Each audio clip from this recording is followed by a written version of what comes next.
જોઈ રહ્યા છો ગુજરાતની એક એવી ચેનલ કે જે તમારા શહેરના પળે પળના સમાચારો તમારા સુધી પહોંચાડે છે। સ્વાગત છે આપનું A1 અભિક્રાઇમ ન્યૂઝમાં। હું છું એન્કર અર્પિતા પટેલ। હારીજમાં તળાવ બ્યુટિફિકેશનની કામગીરી વિવાદમાં ખાણ ખનીજ વિભાગે દરોડા પાડી જેસીબી જપ્ત કર્યું। ગેરકાયદેસર માટી ખનન અને રોયલ્ટી વિના પરિવહનના આક્ષેપો વચ્ચે કાર્યવાહી। કોન્ટ્રાક્ટર પાસેથી દસ્તાવેજો માંગવામાં આવ્યા। પાટણ જિલ્લાના હારીજ શહેરમાં ચાલી રહેલી તળાવ બ્યુટિફિકેશનની કામગીરી દરમિયાન ગેરકાયદેસર રીતે માટી ખનન અને રોયલ્ટી ચોરીના આક્ષેપો સામે આવતા ખાણ ખનીજ અને ખનીજ વિભાગે સ્થળ પર દરોડા પાડી કાર્યવાહી હાથ ધરી હતી। વિભાગના અધિકારીએ સ્થળ પર પહોંચી કામગીરીની તપાસ કરી હતી, જેના કારણે સમગ્ર વિસ્તારમાં ચર્ચાનો માહોલ સર્જાયો છે।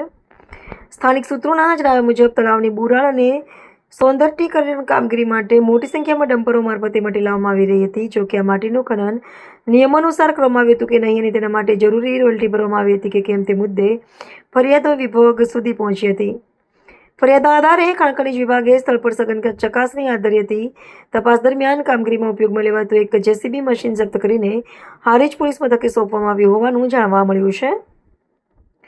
ઉપરાંત સંબંધિત કોન્ટ્રાક્ટરને માટીના ખનન, પરિવહન અને રોયલ્ટી ચૂકવણી સંબંધિત તમામ દસ્તાવેજો અને પુરાવાઓ રજૂ કરવા સૂચના આપવામાં આવી છે। સૂત્રોના જણાવ્યા મુજબ જો તપાસ દરમિયાન ગેરરીતિ અથવા નિયમોના ભંગના પુરાવા સામે આવશે તો સંબંધિત વ્યક્તિઓ સામે ખનીજ નિયમો મુજબ દંડાત્મક અને કાયદેસરની કાર્યવાહી કરવામાં આવી શકે છે। રિપોર્ટર ભરત ઠાકોર, કચ્છ।